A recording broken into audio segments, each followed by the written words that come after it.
ત્યારે જૂનાગઢમાં મોટરસાયકલની ચોરીનો મામલો સામે આવ્યો છે, જેમાં ચોરી કરેલ મોટરસાયકલ સાથે એક આરોપીની ધરપકડ કરાઈ છે। ત્યારે માર્કેટિંગ યાર્ડ પાસેથી બાઇકની ચોરી થઈ હતી, ત્યારે પોલીસે પણ સીસીટીવી મારફતે જીઆઈડીસી વિસ્તારમાંથી આરોપીને પકડી પાડ્યો છે। ત્યારે ભનુ ઉર્ફે દિનેશ વાઘેલા નામના શખ્સની ધરપકડ કરાઈ છે। ત્યારે આરોપી પાસેથી હીરો સ્પ્લેન્ડર મોટરસાયકલ કબજે કરવામાં આવ્યું છે।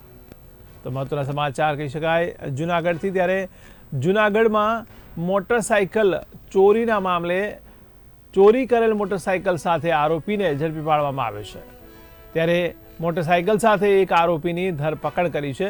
ત્યારે માર્કેટિંગ યાર્ડ પાસેથી બાઇકની ચોરી થઈ હતી, ત્યારે પોલીસે પણ સીસીટીવી મારફતે જીઆઈડીસી વિસ્તારમાંથી આ આરોપીને પકડી પાડ્યો છે। ત્યારે ભનુ ઉર્ફે દિનેશ વાઘેલા નામના આ શખ્સની ધરપકડ કરવામાં આવી છે। ત્યારે આરોપી પાસેથી હીરો સ્પ્લેન્ડર મોટરસાયકલ કબજે કરવામાં આવ્યું છે।